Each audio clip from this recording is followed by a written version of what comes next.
go live shortly. 5, 4, 3, 2, 1, and we will be on air. Yes, we are.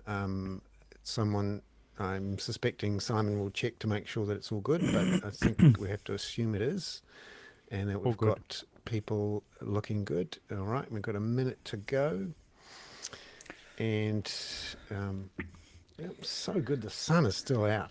At 5 o'clock. Yeah. There were Mm. dolphins in Herne Bay. Oh, we can talk about that when we start. Oh, cool. Anyway, get on. Yeah. It's 1700, Okay, Bernard. here we go. 5, 4, 3, 2, 1.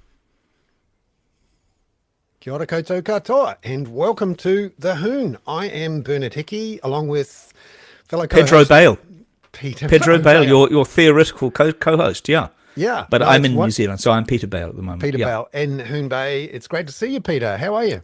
I'm pretty good, Bernard. Did you know that just outside near you and certainly right outside my front window, there have been dolphins 3 times Dolphins. this week, and I've Oh, missed wow. every single time them going up and down. And they apparently come in on the rising tide, go towards Point Chevalier and have a little nap. Allegedly, they have a nap. I think they just go and eat everything in Point Chevalier, and then possibly in cafes and have a whatever dolphins have, Flat probably a white. fluffy, Yeah. yeah, and go out. But they're so beautiful, and I've been kind of missing them. But Yeah. how are you getting on down Really there? well. We are heading towards summer. I can feel the days lengthening, and I'm a bit of a rugby tragic, so I'm gearing up Oh my for Rugby God. World Cup. I suspect that's going to crimp my. I don't have much of a social life, but it's going to be. You most I'm certainly excited. don't. You've got the least social. Wait, apart from seeing me from time to time, you've Mm. got the least social life of anybody I know, more or Yeah. No, less. my social activity this week was interviewing the Prime Minister via Ah, Zoom, well, not well, he's a Zoom, nice via chap. Riverside.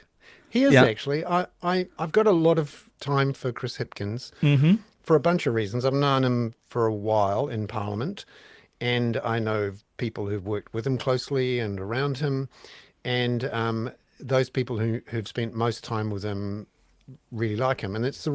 reason he was, Oh, he's was high on his very clear. likability index compared to who, the other Christopher. But carry on. Sorry.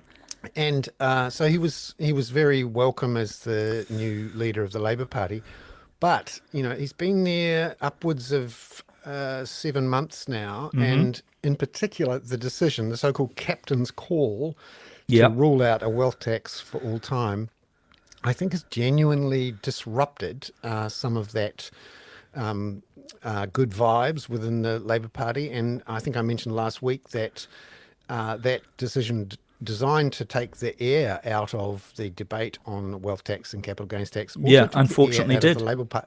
took the air of the Yeah. Labour Party's, and we've seen the results, I think, of that partly with the polls this week. We've had a bunch of polls from Stephen Mills, and also the new Stuff poll and the Roy Morgan poll, all Mm-hmm. showing Labor at or below 30 percentage points. And although at the moment, with Winston at 5.5% or so, it looks like he could hold the balance of power. And we'll see Or how that James goes. Shaw. Well, the thing about, and I've said this before, that the Greens will always go with Labor, so that they actually don't have any leverage, and Mm, mm. that's going to Well, we'll restrict talk them. about that with Catherine when we see just how far National's gone away from it. Yeah, Yeah. but what I was really struck with, I was driving down Ponsonby Road today and just noticed a very sweet, picture of we're in it for you with Chris Hipkins there. Mm. Um, they're not really cutting through, are they? No, As we and say, it's a yeah, stupid phrase. Actually, I and apologise. and the one of the ways that I try to measure or think about how the public is reacting to all of this is back to first principles, which is that we have a housing market with bits tacked on for an economy. Mm-hmm. And what we're seeing in the open homes, the auction houses, first home buyers, talking to mortgage brokers, is that the mood in the housing market is, oh, National could win. And my view is that when that happens, if it's a clear win on October the 14th, the very next day, land prices rise 20% overnight. And so people are starting to get slightly warm, and start the the so-called FOMO, fear of missing out, is starting to return to the market. The Mm. FOOP, the fear of overpaying, is pretty much gone, and Yes. we are seeing the vibes warming up in the economy, not just in the housing market, but also in business confidence. Well, Bernard, This is I think we know also that 2 million is not that high. It'll pull 2 million will pull all boats up, even exactly. slightly less than 2 million. Yeah. And there'll be a bunch of people who were going to price their house at 1.8 who put it up to 2 to get it into the foreign buyers category if National get in. So that's another measure of people starting to expect a change of government, I think. Hmm. And there's a lot of licking of lips going on, and you can start to see it in the way that farmers, for example, have reacted in recent months to the prospects of He Waka Eka Noa. They've essentially dumped Labor, thinking, right, they're going to lose anyway. We might as well just wait this out and get the Yeah, government and we buy want. another double cab ute and another jet boat. Yeah. Bernard, may I ask you just before we go to Catherine, because you mentioned a housing market with an economy or a military attached. We're going to talk about China quite a bit today, because we've discovered that is in fact a housing market. Bernard, what were the 2 or 3 things that Chris Hitkin said to you that were most impactful beyond the horse race? Firstly, that I think he's going to announce an extension of Kangaroa's build program. In the budget, they only said there was going to be 1 year of building at the current rate of about 3,000 homes a year. Hmm. So what I think is going to happen is that there's going to be another couple of years added on. He was very keen on pushing the Labor, we're building state houses for the first time or the fastest rate in 50 Hmm. years. Secondly, I think he is prepared to throw National under the bus What? with its support, Yeah. with its support of the value capture uplift idea. So this is where councils and the government essentially claw back some of the capital gains from the benefits of rezoning and investing in a certain area. So let's say you own a whole bunch of land around a Oh, prospective yes. train Yeah. station, Yeah. and the value of that land goes up for no good reason other than someone drew a new line on the map or the government invested a lot of money. And the way that works is you'd have a targeted rate which collects some of that capital gain Hmm. Hmm. that land bankers would otherwise have And what won. else, Bernard? Because I know somebody on this call, watching our podcast right now, who is close to Kyangora, will be very pleased that they're going to get accelerated and turbocharged. Well, I think very the much absolute depends opposite. on who wins the election because I we think the also absolute have- opposite might happen. Yes. Yeah, because National, if they get in, they're definitely stopping building by Kaingaora and very keen to push any government money out to community groups. Yeah. And we heard from Chris Bishop in the last week or so. He was asked about Kaingaora and whether any of the people at Kaingaora were likely to lose his job, and his immediate response was, "I hope so." Yes. And Well, I reported that to the person that we're both thinking of, and yeah, carry on. yeah, and so I think there's a few nervous people at Yeah, there Kaingaroa should be. waiting the Yeah. results. And Yeah. in fact, the whole country, I think, is a bit on tenterhooks now So, because, Bernard, wait a second. What else? You said he was going to do the uplift tax. What else? yeah, so he Sorry, essentially just is not saying to. that he would call that uplift tax a land tax. And that effectively means any hope of a bipartisan agreement to get that through is gone. Hmm. And Labor itself in the past at times has talked about using value capture. He's ruled that out. And you can sense that he's really put his lot in with landowners because Chris one of Hipkins has. one of his arguments against wealth tax is that you'd have a capital flight. A whole bunch of foreign owners would leave the country. Well, we know that in terms of residential property, there's not that high a percentage of properties owned by foreign investors. And secondly, people buy a home here and put people in it or they leave it empty. They're very unlikely to leave the country and take their capital with them. It's not an easy thing to do. And it really is a pretty weak argument against those sorts of things. In emphasising the Kyangora thing, though, Bernard, I mean, because I know you have a theory which we've discussed that Kyangora's houses actually increase value rather than decrease value, which is usually what the grumpy South Africans in botany say. But do people who live in Kaingaora homes get out and vote, or do people who own homes around them get out and vote? Well, that's the thing. If you're the government or the opposition, you want potential swing voters. And there's no point in pandering to you or the people who are already going to vote for you. Oh, I What see. what you need is the people who might vote for you or vote for the opposition. And, there's a whole bunch of swing voters in that median voter territory. And we know the demographics are that they tend to be aged between 40 and 70.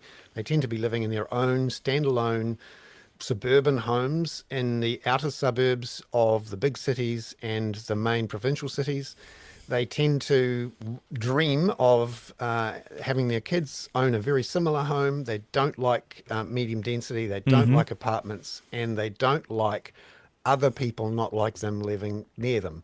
And so the whole Kaingaroa Build program is poking the bear there, and just about in every town and city where Kaingaroa have announced or have plans to build usually medium density, lots of homes, there are immediate public opposition to those plans. And it's not just Kaingaroa. This week we learned that a 72 apartment project in Beach Haven in Auckland, which complied with the new medium density residential Absolutely, standards, was blocked by the NIMBYs. councils. The NIMBYs won again, and it's pretty frustrating actually to know that a good chunk of New Zealand like migration, often ask the government to allow more people to come in, but Yep. then refuse to allow the houses to be built for Absolutely. those people. Bernard, you're turning this into a housing conversation. quickly, I Now, need to what else? What switch else to did climate, Chris yeah. Hipkins say that you thought was really Oh. interesting?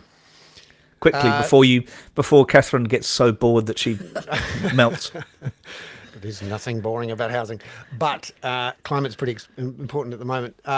On the climate side, he was as non-committal and careful not to put himself in a position of being accused of missing a target. Labor, I think, have put off the hard decisions on climate until after the election, hoping that they can get elected first. National, to be frank, aren't even bothering with that. We've seen this week announcements on climate which call into question their commitment. Are you to the doing a Paris segue? Agreement. I'm pretty good, eh? Jesus, here you go. Signal. Yeah. So let's throw that then to Catherine Dyer, our climate correspondent for the Kaka. Smooth as silk, Bernard. Yeah. Catherine, we had this policy out from National this week and some commentary around National's commitment or lack thereof to the 2030 target we'd all signed up to at the Paris Agreement. What did you make of National's announcements this week? To be honest, I think both Labor and National are punting decisions out further and defunding options that would help us to achieve those 2030 targets. So their ability to actually achieve them is looking less and less possible now. In fact, I'd say, based on their stated policies, it's not going to be possible. But they still keep saying, we're committed to the Paris Agreement target. Bollocks. So, my view is if your committed other looks at you the way that National and Labor look at the Paris Agreement targets, you better get a lawyer. Oh, that's quite good. We can use that meme of the chap with his girlfriend. Yeah, right. Okay. Those are some cheating eyes. Exactly. And actually, a lack of commitment from Christopher Luxon this week. Mark Dalder at our newsroom has been scratching away at this one and tried to get Christopher Luxon to commit National to meeting those 2030 targets. By the way, this is a piece of pseudo-international law which both parties have signed up to. And now we're getting close to 2030. Remember, we're only 7 years away. People are starting to get a little bit itchy. Where is Christopher Luxon on this? Catherine, where do you think That's he is? where silent. Oh God, Jesus! The talent that's being revealed here today is just. It's a dead air, and that's the issue. He initially said something like, "Are you committed to the Paris Agreement?" I said, "Yeah, I like the absolutely, 2051. yeah. 2050 looks good." And then Mark helpfully pointed out, actually, the real target, the one that actually has some meaning, is 2030. And on current trajectories, Treasury reckons we might have a liability there of over $20 billion. Yeah, That we was one don't of the act- questions I asked Hipkins is, why doesn't the Crown and the Treasury own up to this and put it into the accounts as a proper liability? And this will be interesting to see whether Christopher Hipkins actually Yeah, is well, nailed down in the Bernard and campaign. Catherine, I think something's going on here through their focus groups, both sides. And there was a very good story from Europe this week about a senior person in the European Parliament saying that essentially there's a huge populist shift against anything green. And you've seen this in the UK with a conservative policy about ultra low emission vehicles has been turned by the Conservatives into a weapon to attack the Labour Party. People are going to get really pissed off or they are getting really pissed off because it's come real. Whether it's heat pumps, it's cars, it's pollution, and I'm sure that Labour's focus groups and Nationals focus groups are saying, keep pushing on this button, pretend to be committed, but don't really be committed, and they're not. there was an Ipsos survey done here. I think it was in Field in May, and the results came out in June. And they came back saying something like 31% of New Zealanders agreed that now wasn't a good time to spend money on climate action. It never during is. the Yep. cost of living crisis. And what they also found in that poll is that a lot of New Zealanders don't have a very good understanding of what kind of climate action is effective, a personal or at a national level. And so that kind of opens it up for the government to say, oh, we're committed to the targets, bullshit, bullshit, bullshit, while not actually doing any Sorry, of the we things don't that will use get that us word there. on this podcast. Oh, This is a no, family. This is a Apologies. family podcast. We say bollocks, not bullshit. All right. Bollocks, okay. But they can do that, and people will go along with it because they don't really know what to call them out on. What are the actions that actually matter? And then we're So I going to think they've see. figured this I out think for this is the new election. co-governance. This is the new co-governance dispute. Is going to be, we can't do anything because China's just going to open another power station, and whatever New Zealand does is ridiculous. You will have seen that story today about the extraordinary what appears to be an acceleration of the rate of warming in Antarctica, because there's this strange polarity going on, and we are relatively close to Antarctica. Yeah, actually, Yeah. Catherine, that's a great segue. Thanks, Accidentally, Bernard. Jesus. smooth as silk. Well, accidentally, Into- it was bloody into this- deliberate. Yeah, into this story about Antarctica. Tell us, Catherine, what you've learned on what's behind that story. Yeah, there was an article. It was on the front page of The Guardian for a while today. Hmm. But yeah, it was the study it was an ice core study done in Antarctica. And they were basically saying, it confirms that there's polar amplification, as in the poles, and this includes Antarctica and West Antarctica in particular, are warming at least twice as fast as the rest of the world. Now, I was kind of looking at that thinking, I thought we already knew that. There are parts of the Arctic and Antarctica that are warming 5 times faster than the rest of the world average. The bit that I didn't know is that that warming is 20 to 50% larger than the climate model predictions. So it's not in the models. Exactly. And that's the critical bit, because that implies that these feedback loops for climate amplification, they're not being properly calculated in the models. They're under-representing them or undercooking them. And that's worrying because the poles are, where the ice is, are very important stabilising parts of the global climate system. And so that implies a lot more unforeseen destabilisation in the climate. So one of them is more abrupt sea level rise. And the other one is, we talked about the AMOC a few weeks ago, and, there's one of those in the Antarctic region as well, or that begins there, a sort of overturning ocean circulation system. And there was a study out a few weeks ago that said that has a high chance of collapsing in the middle parts of the century, which is not very far away. And that was also very understudied compared to the AMOC, as is Antarctica versus the Arctic. And so it's not really clear what all the impact of that would be, but it's quite close to us, so that makes me feel a little bit nervous. I'm just struck. One of our listeners, Jonathan Geddes, has mentioned that the Arctic is warming faster than Antarctica, and that's of course true. But one of the critical aspects is that the Arctic is already floating. Yes. So the Arctic does not have the same contribution to to sea level rise as the Antarctic. But as you remove the ice above the sea, the reflective Or the albedo. yes, Oh yeah, yeah. We've talked about albedo. Yeah, yeah. Albedo is too sexy a word for you to be using, Bernard. So what it means is you get more absorption of heat by the ocean, Yes. which heats up the ocean, which means Of eventually. course, but the critical also one for the huge dynamic increase and shift is Antarctica. So I totally agree, Jonathan, that it's the Arctic may be warming more aggressively, but also did I see a story today, Catherine, that there are only something like 9 climate stations on the Antarctic? Yeah, I'm not sure actually how many there are, but I don't think it's even so much. I mean, it's difficult and expensive to do research in Antarctica, obviously. Just getting the people there. 23 permanent weather stations. Yeah. Oh, yes, the ones that are calculating. Yeah. That's why they needed to look at the ice cores, because there aren't enough Exactly. weather stations, and they haven't been there for long enough to be able to capture some of the finer points of what's going on. So they have to do it through ice core research. So, yeah, that's and also the thing about the difference in the warming, Arctic versus Antarctic.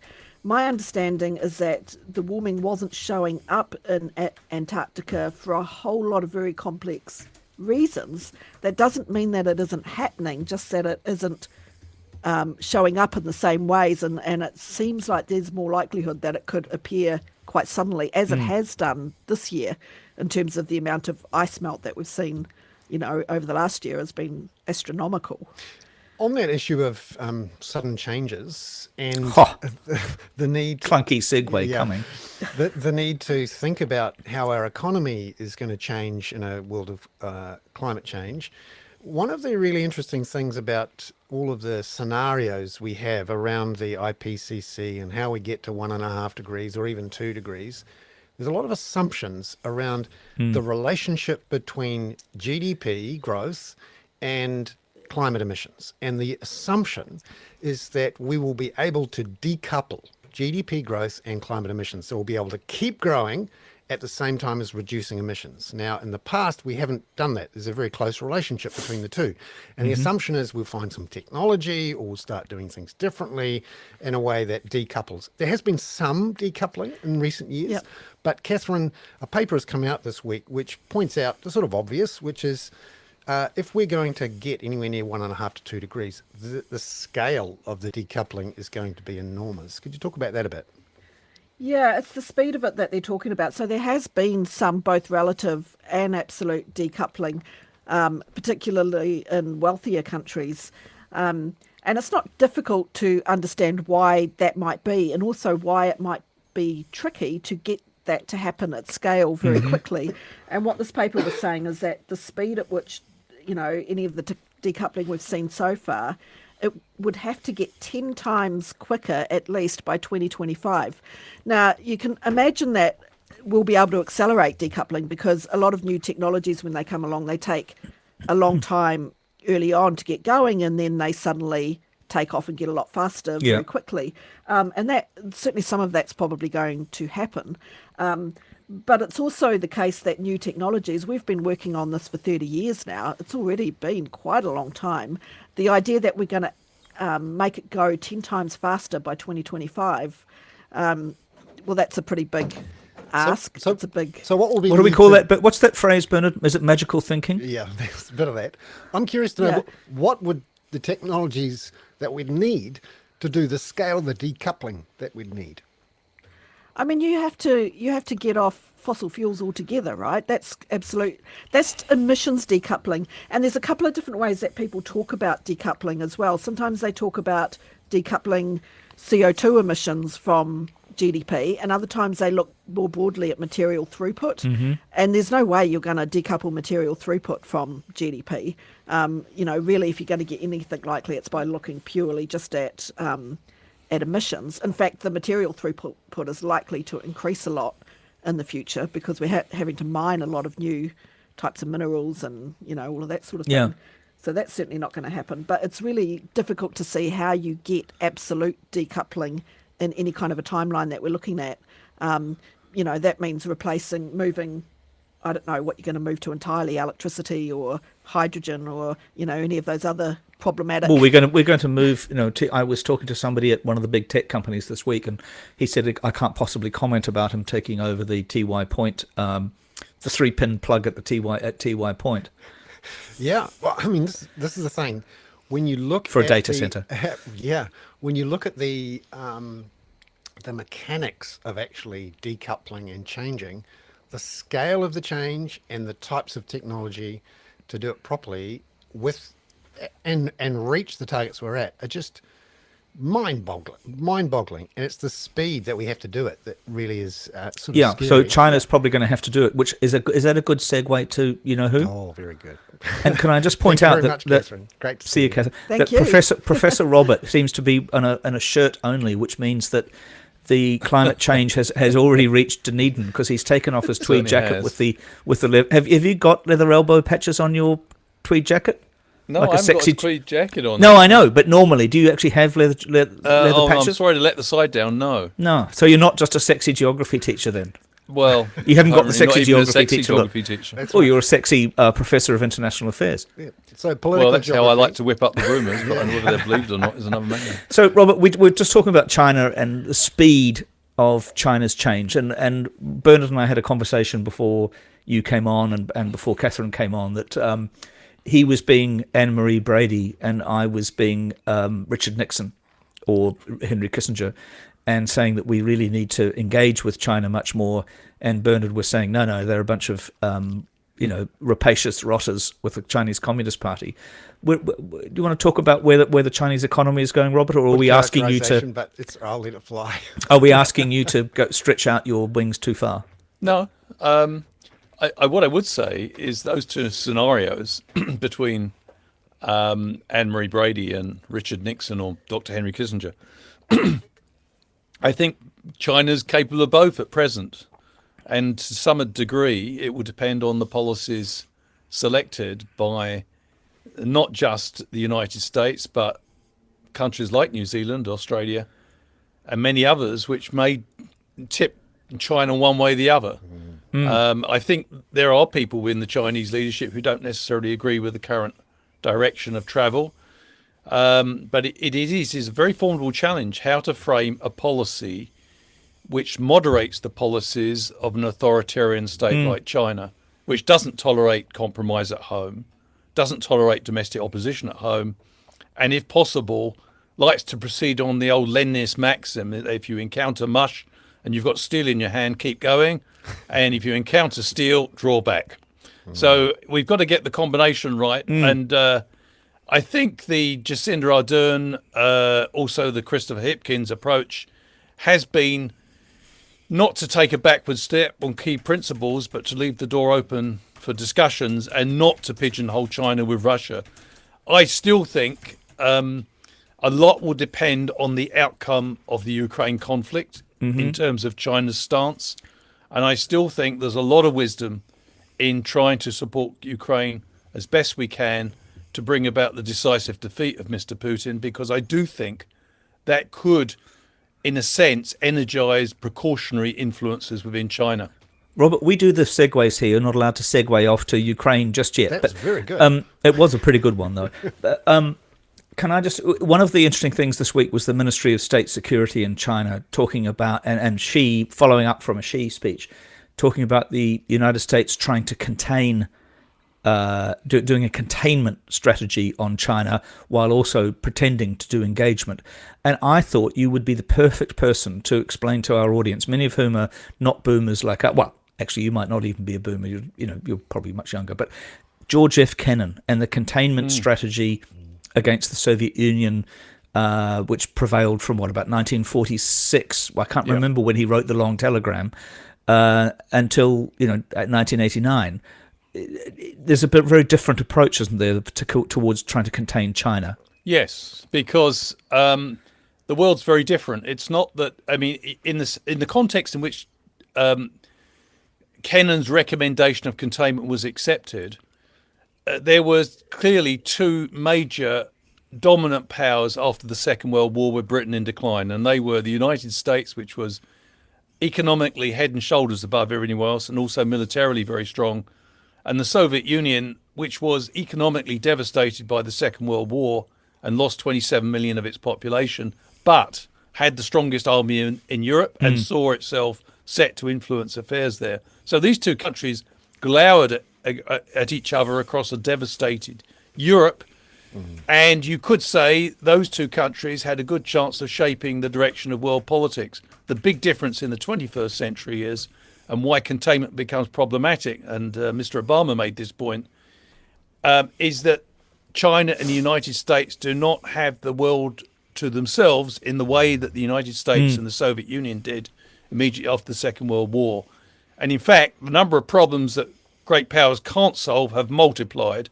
And so it's not that they're weaker, it's just that their sense of autonomy in an increasingly interconnected world has diminished. And also, Robert, I mean, this is a segue coming. I'm just there's a huge economic aspect to this. China is just too deeply engaged in the globalized world economy. Yeah. China was the reason we globalized. I think we've talked about this possibly before when I was the Evening Post's trade correspondent in about 1873. It was all about, New Zealanders were listening to, New Zealand business leaders were talking about globalization and why we had to have competitive advantage and do whatever was good. A huge amount of that is because we shifted everything to including China. We took that process took 1 billion people out of poverty. China's too deeply engaged in the world economy to be contained, surely. Yes, I think that there's two aspects to that, Peter. You're quite right. Sorry, could you repeat that last bit? You're quite right. The West helped make China a superpower. Yeah. Exactly. New Zealand sponsored China's admission to the WTO with enthusiastic support from the United States at the time.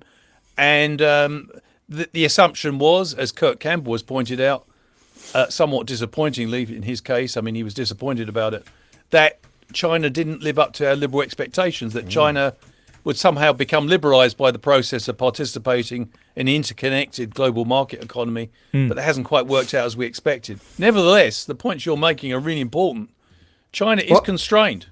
Lots of people keep saying China's a revisionist power, but there are very real limits to how much China can revise the economic environment which they've done so well out of without incurring huge problems at home. And and the other thing is, of course, lots of countries which have no truck with authoritarianism will nevertheless have very close trade relations with China.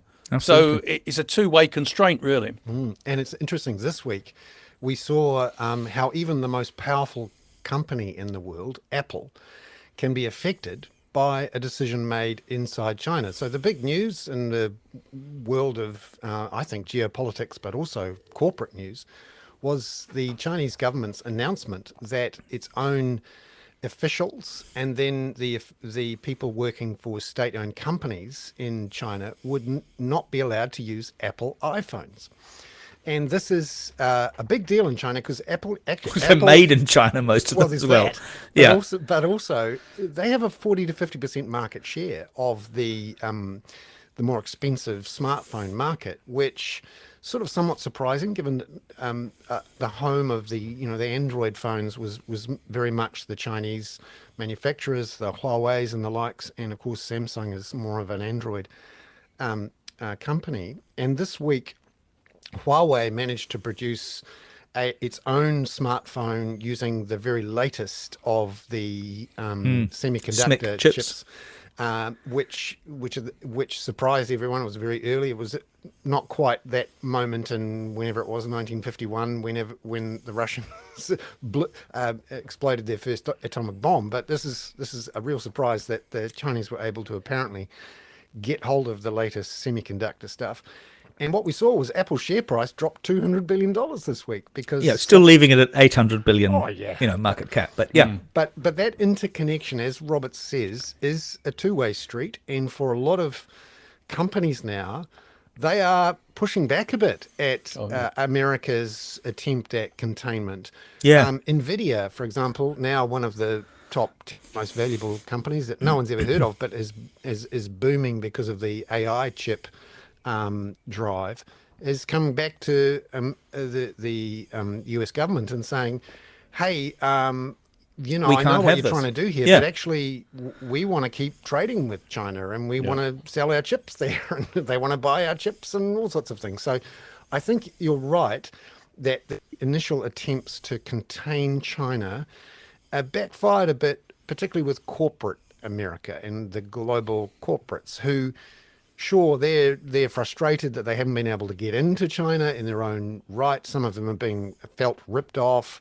They felt like that China has very much seen the whole globalization project as actually a project at building up a manufacturing built economy and haven't engaged properly, i.e. allowed foreign capital in or really allowed free trade.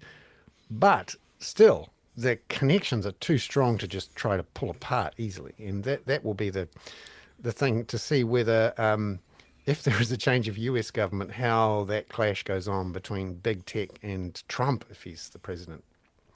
Yeah, I mean, Well, but that's quite a big canvas for you to cover now. Go ahead. And the question well, was, let me humbly make an attempt. I think that Burns made some excellent points, and the thing that really strikes me is that Mr. Trump did try to urge American business to decouple, and he was given very short shrift indeed by Wall Street and many other commentators, but also particularly by companies like Apple and Google at the time. So I don't think Mr. Trump making it back to the White House will change that reality. So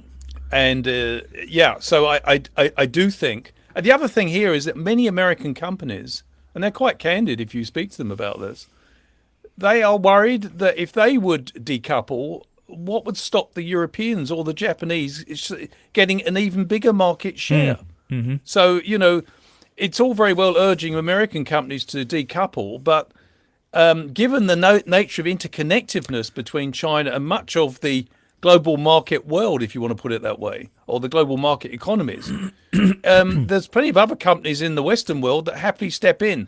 Yes, also then, Robert, you get this kind of economic colonialism that's going on at the moment, where I think we all know that, we don't possibly, but the Dutch company ASML makes the machines that you can do the lithography on for the chips.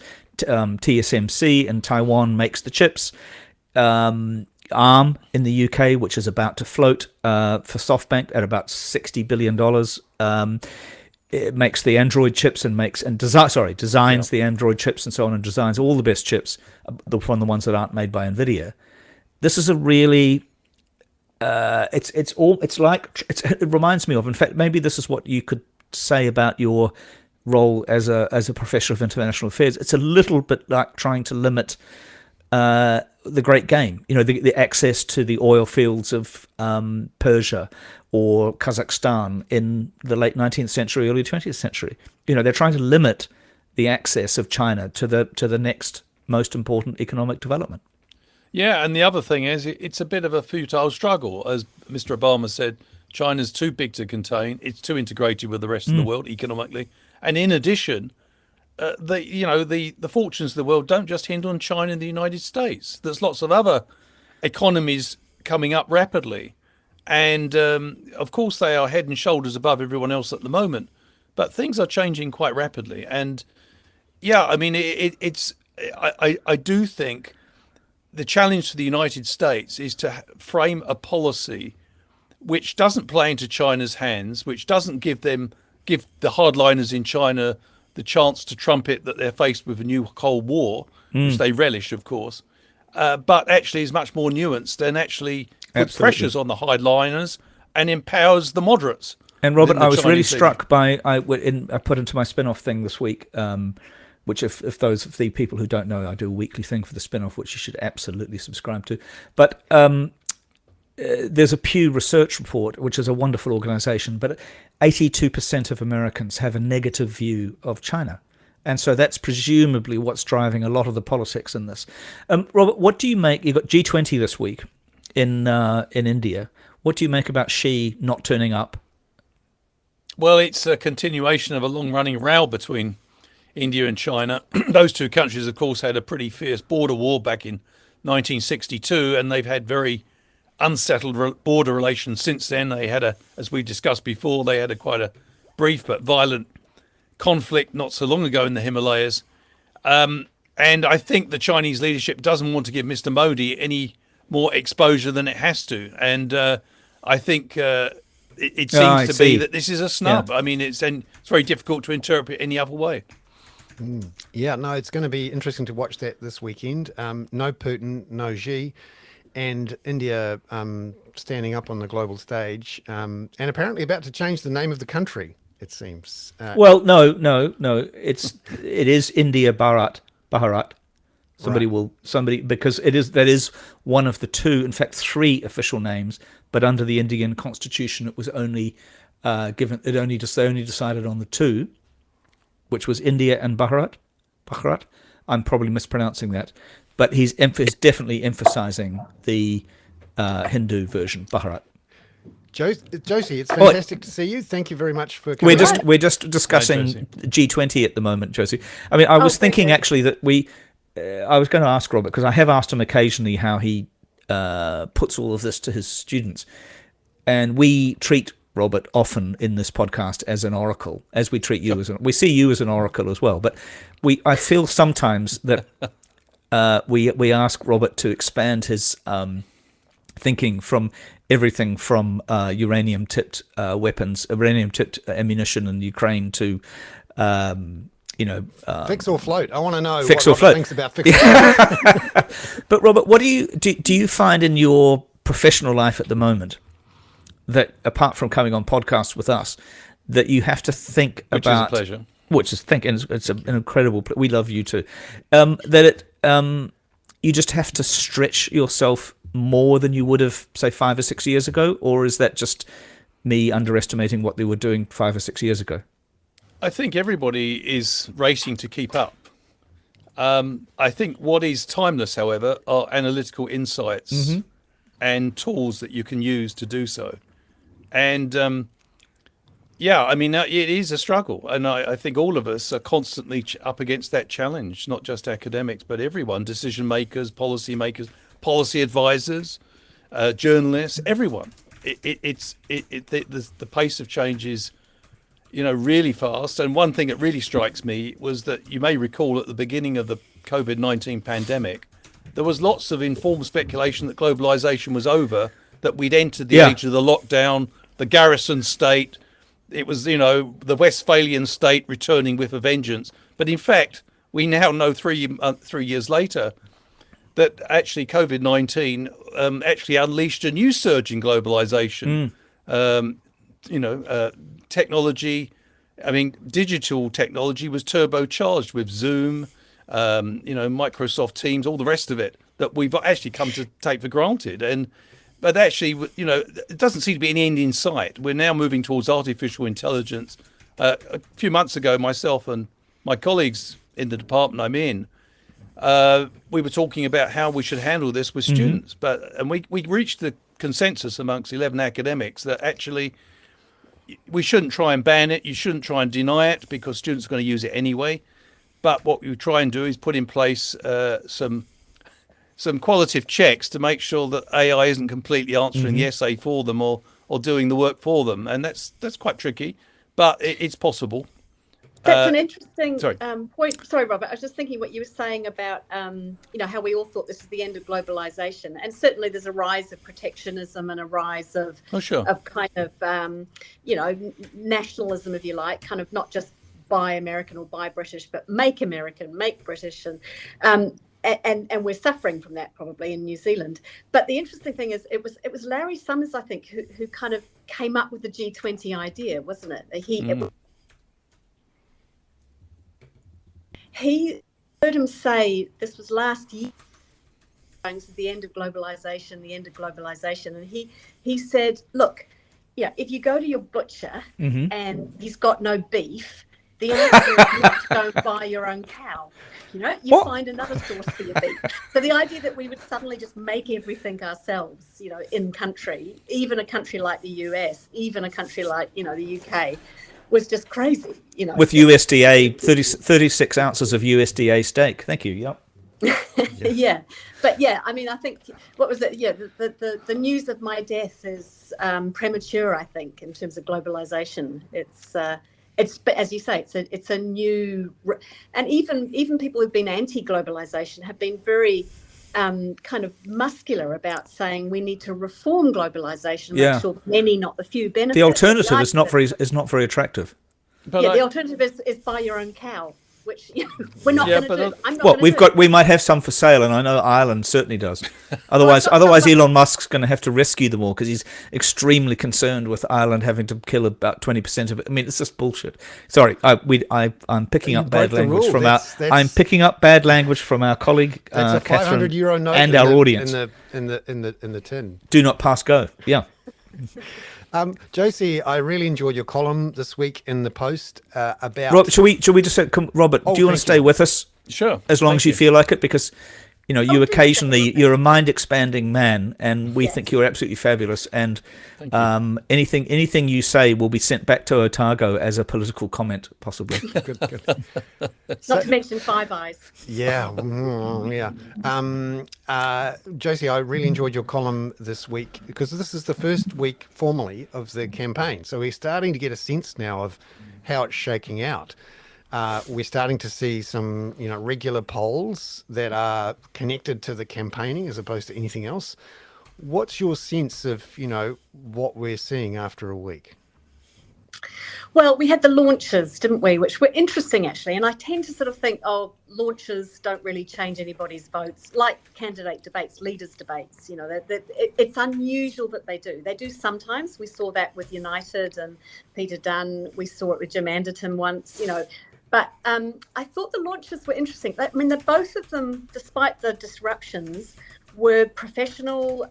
They managed to get a key idea across. I mean, with Labor, it was, free dental care for under 30s. That was a good kind of granular policy, a bit of edge, a bit of crunch. It was almost bordering on a grand cause, Bernard. It was almost something that cut through. And Nationals was very, professional wrestling event, very kind of, in that sense, Trumpian. I'm not criticising them for being Trump-like, but I did not want to see any of them in leotards. That's all I can say.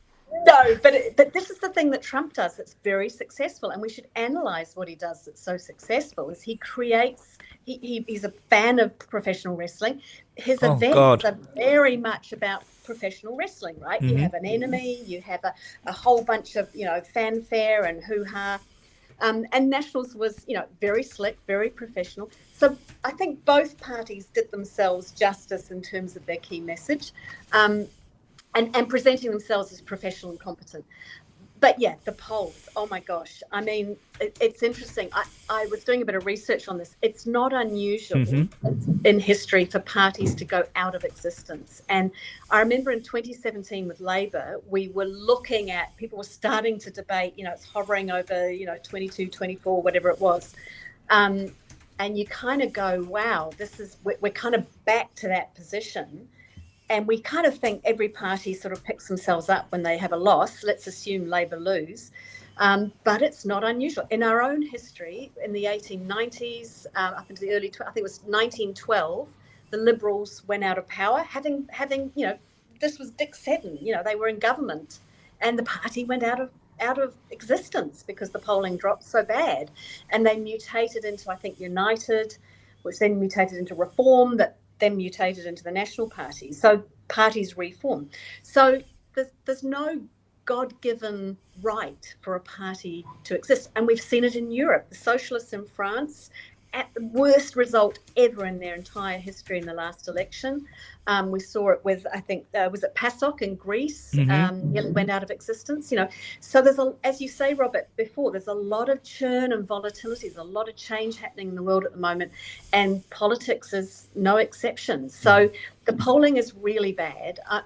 Labor can do a lot to make it better. Really bad. The polling is really bad for whom, Josie? Oh, for Labor. I mean, they're hovering every poll. They're in, 24, 26. They're in the 20. They're in that really critical zone.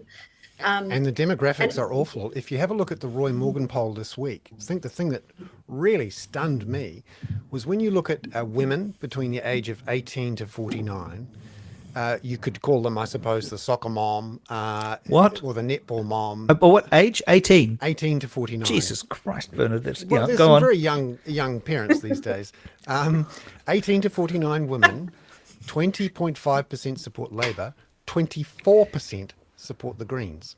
So what that means is that sort of middle women in the suburbs and the cities are abandoning Labour and going for the Greens. Now, when you look at the men, it's 24.5 to Labour and 13 to the Greens. So they're not going to the Greens.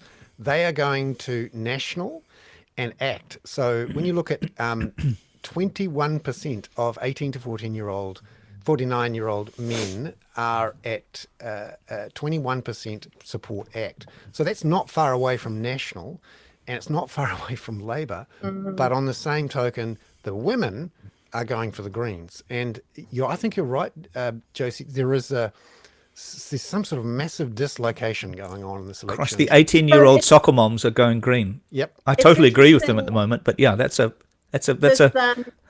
yep. Deborah Matheson, who she's now Keir Starmer's political strategist and pollster in the UK, and she cut her teeth under the Blair government and so on. She's one of the best pollsters out there. So she has written a book about this, actually, that Labour parties of the left win when they get the coalition of the different groups right. So they got she calls it the urban liberals are the pioneers, the change makers. You've got the settlers, who are your traditional working class, and your prospectors, which are the sort of aspirational lower middle class. Now, Labour wins, as they did under Tony Blair, when they get a coalition of all three groups: settlers, prospectors, and pioneers. They lose when they've only got one of those. And at the moment, I think the problem for New Zealand Labour is that they're doing, despite the soccer mums, Bernard, but they're kind of going for the urban green vote, and they're losing their traditional working class vote. You think Labour's going for the urban green vote? Well, they're certainly not going for the regional working class vote, Peter. I mean, just look at the policy announcements today. There was, I think it was subsidy for double glazing, and See, I wonder actually, Josie, if it's slightly different, and you're much more experienced in that in this country than I am, despite it being my country too.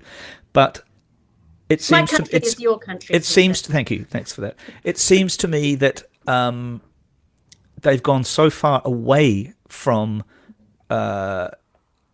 capital gains tax. They're retreating from their environmental things, that they're actually and they failed on various quite important social issues that Jacinda Ardern campaigned on, that they're actually just going to be fighting over the same old scraps with National, and National's got them all. I think you're right, yeah. But what they've gone for, so I think those are two different voter groups, if you like. So the kind of tax switch support, the voters who support a tax switch from cuts to income, more welfare, more wealth taxes, that's more of a working class support. And then you've got the sort of urban liberal, your EV subsidies, your subsidies for making your buildings sustainable, whatever. So my view is that they have spent the last few years going after the urban green vote, and in some ways, becoming green light. And I know that you guys green light, that means go. They haven't done, they haven't done enough on climate change, but they are certainly, they're more comfortable in the university common room than they are in the smoko room. And I think most people would agree. Did you put that in the story? I think I've used that a few times. Jesus, save that one up that's a goodie. I like that very much. Yeah. But I think it's true. I mean, that's the thing about cliches, that that they're usually true. Yeah. And I think that's the problem for Labour, is that it's not so much that they've lost the urban liberal vote. I mean, who may be disappointed in them, but they're still going to vote Labour, or they're going to vote Green. Or they're not going to. I mean, I think the other critical problem, Josie, is they're not going to vote. Yeah. Yeah. I'm very interested in your thoughts about that, because you're pulling that Keir Starmer person's view from the UK towards here in a class-based thing, and of course we don't have a class system here because everybody's. Oh no, we live in everything is just tickety-boo here. We have two classes. Oh, Robert, go on, Robert. You inserted yourself in there. No, go I on. just said the electoral system between the two countries is huge. I mean, at the moment, the Labour Party in the UK can't even bring themselves to talk about the thing which is rearranging everybody's life, which is Brexit, because Mr. Starmer has calculated that could divide his support. So he has to just remain. He has to keep tiptoeing around it. Yeah, Josie's mate thinks he has to maintain it. I would argue that might not be enough. So Josie, what about the people who aren't going to vote? Or how does Labour, Greens, how do the progressive parties get people out to vote? Because I rode my bicycle past a Te Pāti Māori event at Orake Marae the other day, and I thought I might vote Te Pāti Māori, but I think there may be one or two obstacles to that. But carry on. Yes, so. The problem with Te Pāti Māori, I think, is that they focus a little bit too much on the colonial insults of the Thai and less on the colonial insults of Putin. They've kind of, I think they're playing to a more academic audience than they are to, a Māori voter audience in the regions who are going, have I got a job? Or is my job paying enough? Sorry, so just go. I'm sorry. It was a total digression to mention Te Pāti Māori and also my ability to vote for them. But I was just going to say, of course, you'd be on a bicycle. Yeah, but I'd be covered in incredibly expensive lycra. Oh my God, how awful! But yes. So Josie, but what about getting David Morrig, one of our regular leaders, says he doesn't think apathy is going to be a big issue. They'll just vote Green instead. I actually suspect that for Labour, apathy is actually what's going to kill them, or what risks killing them. I think what's going to happen with, I mean, I don't think, this is what I was trying to say in the column, is that, great parties need great causes, which is a quote from my colleague John McTernan in the UK. And it's true. I think when you say what do progressives do? Well, I think Chris Hipkins tried to do it at the beginning. The back to basics stuff it had an energy behind it. It's like we're going to, and this has been the problem. He doesn't know whether he's continuity or change. Is he continuity of the Jacinda years or is he change? Back to basics was change, right? So he was going to go, right, we're chucking a whole bunch of stuff on the bonfire and we're going to go back to basics and we're going to do what you want us to do. Did a little bit of that, but not much, not enough to really get a change message across. So I think, that sense of having a grand cause is missing. And that's why I'm sort of thinking to myself, it's like we've gone from kind of hope and change to, perhaps just a biscuit. Tim Tam, maybe. It doesn't feel very. Tim Tam's an appalling Australian invention. We know that it's a chocolate macaroon or a homemade Afghan biscuit, or conceively an Anzac. Let me dunk. I do think. Let me dunk a ginger nut any day. It's not completely out of the question that Labor could start to get that coalition that I talk about of the sort of the working class voters. Settlers, the pioneers, the social liberals, the prospectors, the lower middle class aspirational voters. They could still do stuff that brings people together. But listening to your interview with the Prime Minister, Bernard, which was excellent and very revealing, that one of the things he said was, that infrastructure hasn't been funded, the public sector hasn't been funded, we haven't, child poverty was still terrible. And who's been the government? Yes, I don't think you can get away with that message. I think you've got to have something. Crime's bloody outrageous. Who's been in power for the last 6 years? Josie, exactly. At the risk of turning you into a co-host, which is hard enough with Bernard, me being the theoretical co-host, do you have a question that you'd like to ask Robert before we move to the skateboarding dog? Because I wonder, when you mentioned common room and biscuits, I could see Robert kind of perking up immediately. Is there a question that you would ask? Because he engages probably with academics and young people who are trying to learn more than the rest of us. But Robert, isn't it interesting that New Zealand has won the CPTPP case against Canada? And this was a bunch of my colleagues in Labor who campaigned against the TPP for years, went on marches, grew stubble to look more kind of, There's nothing wrong with stubble. Even more high vis vests. I mean, and look, TPP, and I refuse to call it CPTPP because it's not 2/3 of it is exactly the same as the TPP. But isn't it interesting, Robert, that we have, thank God we have the TPP. So you dressed up an assertion as a question, but carry on, Robert. No, I agree with Josie. One of the interesting things I found was, if you look at the WTO, which is now in decline, New Zealand took a number of trading partners into trading disputes resolution mechanism. We won 7 out of 7.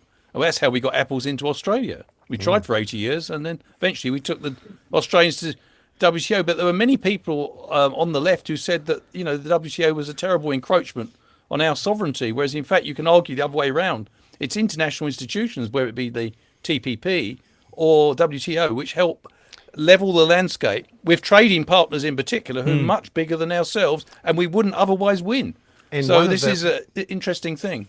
And one of the great opportunities now in this contest between China and the United States is for New Zealand to pull China into the TPP, as much to try and get the states in. That would be an interesting. I think we should join BRICS now. BRICS. We put the P into BRICS. Everything. If there's anything going, we'll try and get in. It's all good. Yeah. So shall we move to the skateboarding dog? It's time for the skateboarding dogs. Well, but there's two things. We have so people have asked me about the dinosaur. Oh. So Bernard will remember this dinosaur, which unfortunately broke its tail moving to New Zealand.